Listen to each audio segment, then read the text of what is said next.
সুনীত ভূঞা আমাৰ হাতত যি তথ্য আছে এতিয়ালৈকে কোনোৱে আগবাঢ়ি অহা নাই। চাওক 83 বছৰ বয়স হৈছে আৰু 71 বছৰ বয়স হৈছে।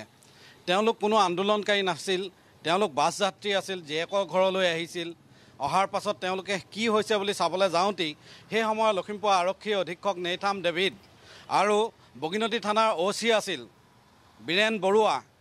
তেওঁলোকে সেই সময়ছোৱাত আন্দোলনকাৰীৰ ওপৰত তেওঁলোকে একোটা আক্ৰোশমূলক ভূমিকা লৈছিল।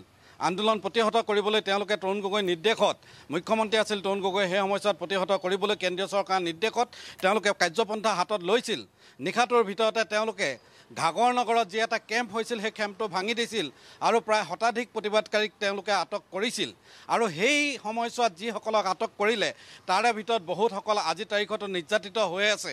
নিৰ্যাতিত হৈ আছে মানে তেওঁলোকে আইন আদালতলৈ তেওঁলোকে নিদৌ তাঁত বাতি কৰি থাকিব লগা হৈছে। এই 81 বছৰীয়া বৃদ্ধাগৰাকী, 71 বছৰীয়া বৃদ্ধাগৰাকী কোনো দুখ নাছিল। তেওঁলোকে কথাবিলাক আদালতত কৈ আছে, কিন্তু আজি তাৰিখলৈকে তেওঁলোক যে নিৰ্দোষী সেই কথাটো প্ৰমাণ কৰিবলৈ এই যিসকল নেতা তেতিয়া আছিল, সেই সময়ছোৱাত TMPK নেতাসকল আছিল।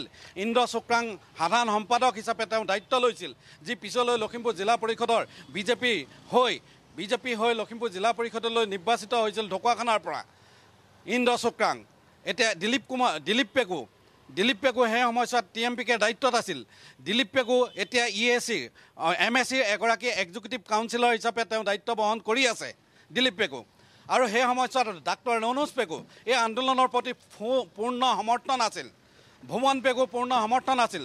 পৰমানন্দ চাহেঙীয়া, জহান দলে, পুৰুষোত্তম দলে, সুনীল পেগু, বিজু পেগু, বীৰেন পেগু, নিম পেগু, এখেতসকল এই আন্দোলনৰ হোতা আছিল। মনোজ বৰুৱা, যি এতিয়া আজি তাৰিখত বিজেপিৰ দায়িত্ববাহী হৈ আছে, নেতা হ'ল কেৱল বৃহৎ নদীবান্ধৰ বিৰুদ্ধে আন্দোলন কৰি। এটা ইছ্যু হাতত লৈ হাইলাইট হৈছিল মনোজ বৰুৱা। সেই মনোজ বৰুৱা AJYCP প্ৰেচিডেণ্ট আছিল, আজি তাৰিখত বিজেপিৰ দায়িত্বত আছে। কিন্তু তেওঁৰ দিনৰ আন্দোলন, এই আন্দোলনখনে তেওঁৰ দিনতেই AJYCP নেতৃত্বত তেওঁৰ দিনত তিব্বতৰ ৰূপ ধাৰণ কৰিছিল। সমুজ্জ্বল ভট্টাচাৰ্য আছে সদৌ অসম ছাত্ৰ সন্থাৰ উপদেষ্টা হিচাপে। তপন গগৈ সেই সময়ছোৱাত আছিল, শংকৰ প্ৰসাদ ৰায় আছিল। তেওঁলোকে আজি তাৰিখত খবৰ কৰিবলৈ গৈছেনে? আটাচুৰ প্ৰাঞ্জল কোঁৱৰ আছিল, আজি তাৰিখত খবৰ কৰিবলৈ গৈছেনে যে এই বৃদ্ধাকেইগৰাকী কি অৱস্থা? ৰনোজ পেগু, ভুৱন পেগুকে আৰম্ভ কৰি এই যিসকল আজি তাৰিখত বৃহৎ নদীবান্ধৰ ইছ্যুটো হাতত লৈ নেতা হ'ল, ৰাজভোগ খাই আছে, ক্ষমতা হাতত লৈছে, নেতা হৈছে, মন্ত্ৰী হৈছে, বিধায়ক হৈছে, নিকায় নিগমৰ অধ্যক্ষ দায়িত্ব লৈছে।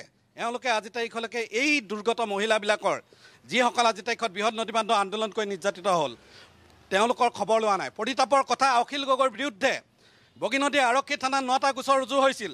সমগ্ৰ লখিমপুৰ জিলাখনত প্ৰায় 27টামান গোচৰ আছিল, প্ৰায়বোৰ গোচৰ খাৰিজ হ'ল। সদৌ অসম ছাত্ৰ সন্থাই যিসকল কৰ্মীক আটক কৰিছিল তেওঁলোকৰ বিৰুদ্ধে গোচৰ আছিল, সকলোবোৰ গোচৰ প্ৰায়বিলাকেই খাৰিজ হৈছে। কেৱল AJYCP কেইজনমান কৰ্মীৰ ওপৰত আজি তাৰিখতো গোচৰ আছে। কৃষক মুক্তিৰ 2-এজন তৃণমূল কৰ্মীৰ ওপৰত 2-এটা গোচৰ আছে, বাকীবিলাক প্ৰায়বোৰ খাৰিজ হৈছে। ৰনোজ পেগু, ভুৱন পেগু আন্দোলনকাৰী হিচাপে কোনো এটা গোচৰ নহ'ল।